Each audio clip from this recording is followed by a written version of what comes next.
everybody, and welcome to Chassidus in the morning. Special edition, 50 minutes, change your life. Yisroel is special. Thank you to Adina for sponsoring in honor of the grandfather's yahrzeit, Yisroel ben haKohen. And special thank you to Naama Silverman for sponsoring in honor of her great grandparents for revealed the Chanuka miracle and Mashiach coming now. Okay, so we're going to discuss, it's come from zechus, like Aleph, discussion between that Chanuka, and we're going to discuss how Chanuka is connected with peace and the comparison between the beis hamikdash menorah and the menorah of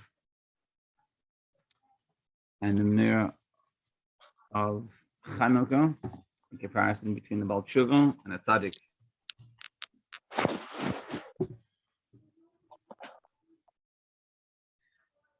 Okay, it's going to be, so look at this Aleph.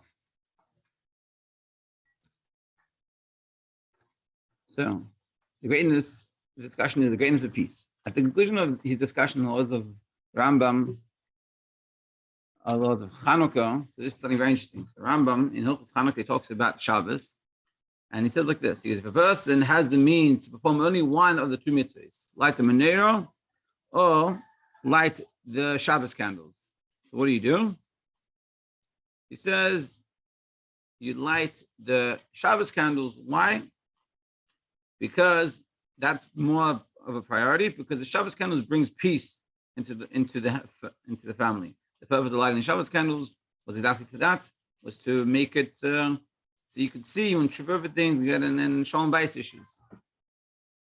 And he says, Rambam says over there, peace is great. Indeed, the entire Torah is granted solely to bring about peace into the world. The whole Torah is bringing peace. In the Torah, the question is, why are we talking about this halacha, which is all about really Shabbos candles and Chanuka? It would make more sense to put in Hilchos Shabbos. And that's the question. The question arises, why does the Rambam explain the importance of peace in the portion of the Mishnah Torah dealing with the laws of Chanuka? It seems that it would have been more appropriate to state the laws in Hilchos Shabbos. Indeed, the laws apply to Kiddush. Indeed, the law applying to Kiddush, which the Rambam quotes, has no connection with the laws of Chanuka. And stating the law in Hilchos Shabbos would not have prevented him from adding the conclusion concerning the importance of peace. He could have said this in Hilchos Shabbos, and it would make more sense. And then you can add this whole thing of peace. The question is, why is the Rambam bringing the halacha of if you have a choice between Shabbos candles and Chanukah candles, you do Shabbos candles because it brings peace? It would make more sense, seemingly, to put it in by Hilchos Shabbos. So this question can be resolved by explaining the difference between the menorah in the beis hamikdash and the Chanukiah, and the menorah that we light on Chanukah. What are the differences? First of all, you have the lamps of the menorah were kindled within the beis hamikdash, while the Chanukah menorah is meant to be lit outside an entrance to one's house. Halachically, you meant to do it outside of your house, but the fact that we do it inside the house, we do it between the doorways, because of through the many hardships of life as a yid. It was very risky lighting the menorah outside, so they did it inside, and that became the custom. So we follow the minhag. But halachically, the best place to do it is outside. But the whole idea of it is shleimah. And we see here that the menorah is very different than the beis hamikdash than the menorah in the beis hamikdash. In the beis hamikdash, of course, it is inside the beis hamikdash, whereas the menorah is meant to be done outside. And secondly, the lamp of the menorah was kindled during the day, like we learned in the Maimon, that the menorah in the beis hamikdash was during the day, whereas the menorah that we do on Chanukah is in sunset. And the idea is that you burn into the night. So the lamps of the menorah were kindled in a place where holiness was very revealed. The menorah in the beis hamikdash, it was very clear. It was in a place with kedusha. There, the concealment of godliness which characterizes our material world was not apparent. You didn't feel this concealment of illikus. It was very clear. Godliness was very apparent. Therefore, when the Greeks brought impurity into the beis hamikdash, all the elements of the sacrificial worship carried out there, and in particular the killing of the menorah, were nullified. So when the Greeks came in, decided to bring in tumah into the beis hamikdash, then all the avodah was nullified because it was a place that was only elikus, and it didn't understand non-elikus, which is totally in contrast to the menorah, like the Chanuka menorah. The Chanuka candles serve a different purpose. Their intent is to illuminate our environment and brighten the darkness of night, i.e. the exile. Indeed, the Chanuka lights have the potential to negate the forces of evil, like we learned in the Maimon. This is alluded to in our sage's statement that the candles should burn until the feet of the Talmudai depart from the marketplace, as we learned in the Maimon. The Hebrew word Talmudai shares the same letters as the word Moiredes, rebellious ones, and refers to the forces of evil. So we see that the menorah is sort of the Chanuka menorah is so different than the beis hamikdash. The beis hamikdash rolled out of likus and in place of revealed the likus, and it's good, it's warm, it's like a tzaddik, as we're going to explain. It's like a tzaddik, it's good, everything is good, doesn't have yetzer hara, there's no issues, and it's all the likus, that's all it sees. The menorah, the Chanuka menorah, is the exact opposite of this. It's specifically in the dark, specifically with no likus, and it comes and shines brightly over there, to the extent, like we said in the Maimah, and he's bringing down here that even the Talmudai, at the Kali Talmudai, until the Talmudai, even the rebellious ones get affected and get transformed. This indicates that the Chanuka light possesses a dimension which surpasses the lights of the menorah. This is also reflected in the Rambam's commentary, which explains that the lights of the menorah were negated by the influence of the Greeks, who desecrated the holiness of the beis hamikdash. The lamps of Chanuka, by contrast, will never be nullified. They will continue to shine even in Galus, in the times of the greatest darkness. And that's why the menorah got nullified by the Greeks, because the whole thing of the menorah in the beis hamikdash is all in level of kedusha. It's all different levels of kedusha. And so on, you bring something that's non-kedusha, I can't handle it. There's nothing to do with that. Whereas the whole thing of the menorah of ours and Chanuka, it's dafka to go into the places that's not kedusha. So it has this ability that it can go even into the darkest places.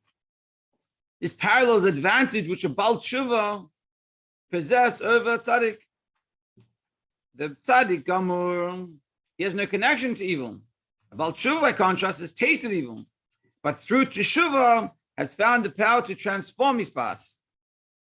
Even intentional transgressions can be converted into merits. The evil itself becomes good. And this is a very big contrast. And this is we see here. So the tzaddik is like the menorah in the beis hamikdash, where the Baal Tshuva is like the Chanuka. Chanuka is the Baal Tshuva Yom Tov. Why? And this is a very important point, and we've talked about this a few times already. And it keeps on coming up that a Baal Tshuva can transform the darkness into light. The past things that they did that could have been averis can become mitzvahs. Just like the menorah is to line up the darkness, a Baal Tshuva has that ability, and that's not just it has, it should. They should take the things from the past and not try to run away from them and hide from them, but realize that is all part of that process to get them to where they are today, and to see how that can help them to do good. Like I remember once I had a friend of mine who was in yeshiva, and he grew up, I don't know what he had learned from college on science or something, and we're discussing some concept of Chassidus, and he was explaining to me according to science and how he understood it in science, and how it made it so clear for him. And I could see how much that science that he had learned had helped him understand this concept of Chassidus. And that's what we're saying. Baal Tshuva has this ability. Maybe at the time that he was learning, the time you know in your past, things you were doing that they weren't good, according to Allah, but you have the ability as a Baal Tshuva to take those situations and now bring them to Kedusha and to transform it. These concepts are also reflected in the fact that we light a greater number of candles on Chanuka than in the beis hamikdash. Because in the beis hamikdash, it was 7 every day. On Chanuka, first of all, we light 8, and second of all, it goes in order. It will go up. Also, the fact that we go on 8, this applies in our material in the Sedish to Ashlus. That's the menorah. In the beis hamikdash, it was 7. In the spiritual realms. Therefore, in the beis hamikdash, where godliness was revealed, 7 lamps was sufficient, but 7 represents the light of natural order. When, however, the intent is to illuminate the darkness of Galus, it is necessary to employ a light which transcends the natural order. Such a light is produced by the 8 lamps. The number 8 reflects a light that is not bound by limits Like we said in the Maimer as well, that 8 is L'mayim Shelish Tashlis. So what we're saying is that through Chanuka has this ability of 8.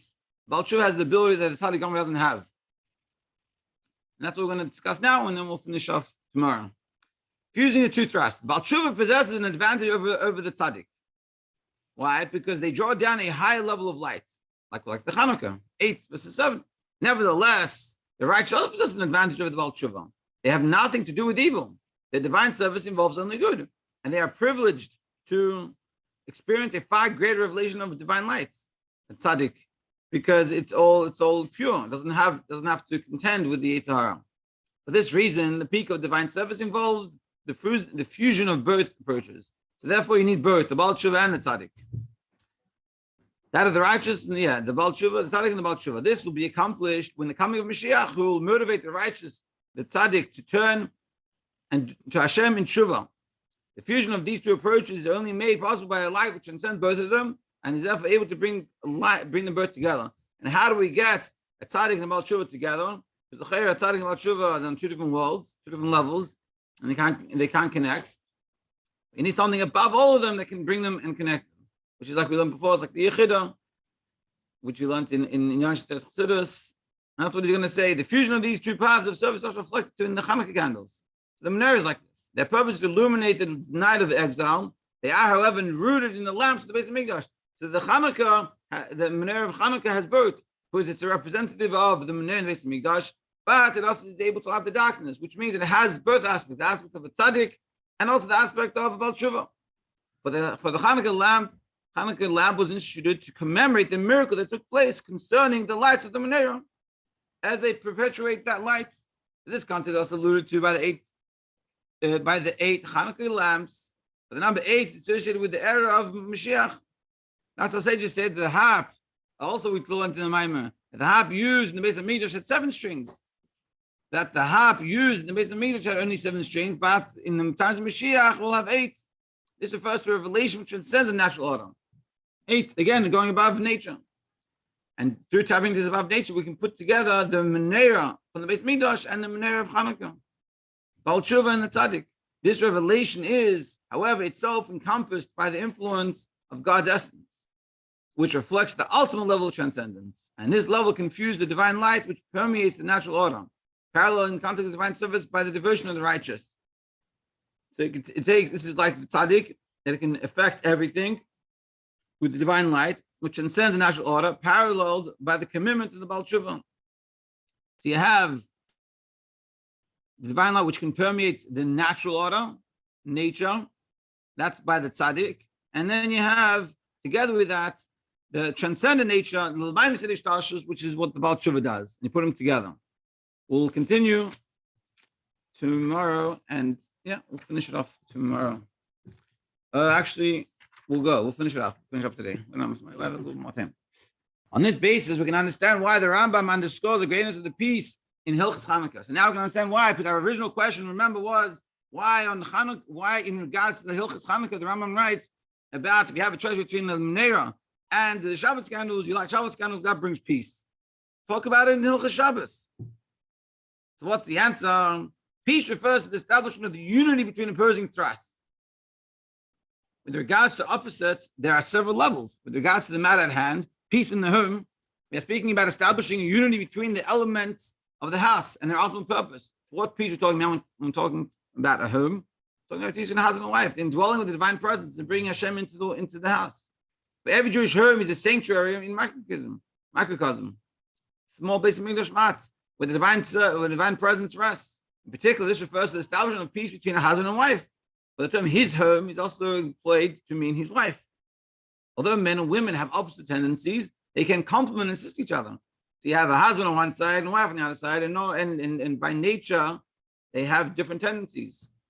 The kindling of the Shabbos candles was instituted to bring about peace to them. And the purpose of the Shabbos candles was to bring peace. Similarly, the Chanukah candles are also intended to bring about peace. So to the menorah of Chanukah is also meant to bring about peace. Indeed, they are intended to bring about an even higher level of peace between darkness, which is the time of Chanukah lights lighting in the dark, and the lights like in the beis hamikdash. meaning bring peace, bringing together the Lamayim Seder Shtashlos and the Seder Shtashlos, bringing above nature into nature. Explain this in terms of the divine service. What does it mean in terms of Avodah? There's two types of Chanukah lights. There's the Chanukah lights of the Baal Tshuva, that the darks will be transformed and establish peace between the entities that appreciate their selfhood and God, and then the diffusion of divine service of Tshuva with the service of the tzaddik, that the light which transcends the natural order will shine within the natural order. This is the ultimate intent.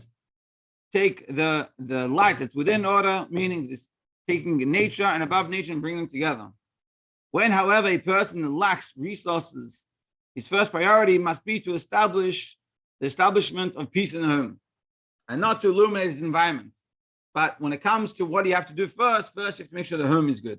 You can't go mivtzayim and leave the house in disarray. You have to take care of your home first. Your home has to be in a good place. You can't go running off for ringing all day and the home is a disaster. And a wife also can't say to her husband, "Yeah, just go," even though the house is a disaster. She needs his help. Thus, kindling Shabbos candles establishes peace in the home is given precedence, and this is why it's talked about in Chanuka, because this is showing this idea that the Chanuka is the fusion of Laman in Seder Shtashlos. And yeah, very good. Everyone should have a great Chanuka, and enjoy.